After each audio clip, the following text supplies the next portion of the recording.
Di tengah kota ada sebuah rumah sakit tua yang sudah lama ditinggalkan. Orang-orang menyebutnya rumah sakit seram.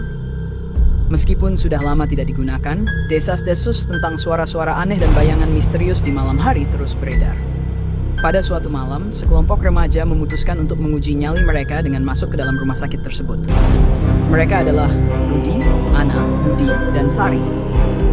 Dengan membawa senter dan kamera, mereka memasuki rumah sakit yang gelap gulita. Langkah pertama, mereka disambut dengan suara derit pintu tua yang terbuka. Koridor panjang yang mereka lewati dipenuhi oleh bayangan-bayangan aneh yang terpantul dari cahaya senter. Udara di dalam terasa dingin dan lembab, menambah rasa takut yang semakin kuat. Mereka tiba di ruang tunggu utama. Kursi-kursi berdebu dan majalah-majalah tua masih berserakan di lantai. Tiba-tiba, Anna mendengar suara langkah kaki dari arah koridor lain.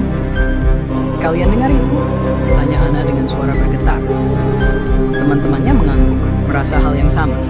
Mereka mengikuti suara langkah kaki tersebut hingga tiba di sebuah ruangan operasi yang besar.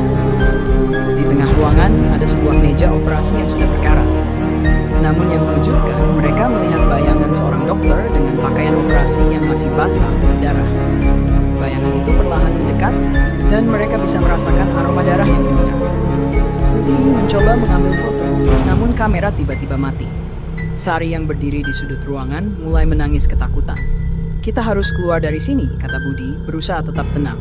Saat mereka berlari keluar dari ruangan, suara tawa mengerikan terdengar memenuhi ruangan.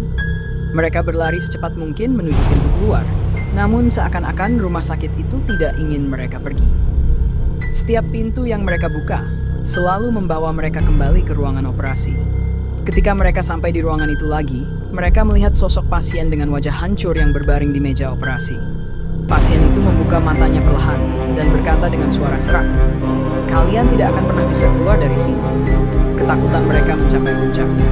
Rudy, Anna, Budi, dan Sari berusaha keras mencari jalan keluar, namun selalu berakhir di tempat yang sama.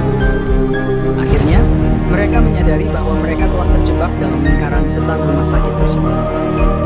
Waktu terus berjalan dan pagi mulai menjelang. Ketika sinar matahari pertama menyinari rumah sakit, keempat remaja itu menghilang tanpa jejak. Masyarakat sekitar hanya menemukan kamera mereka yang tergeletak di lantai dengan rekaman suara terakhir. "Kalian tidak akan pernah bisa keluar dari sini."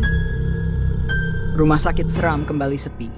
Namun kisah horor tentang hilangnya empat remaja itu menjadi legenda yang menambah kesan angker tempat itu. Siapapun yang mendengar kisah tersebut akan berpikir dua kali sebelum mencoba menguji nyali di rumah sakit seram.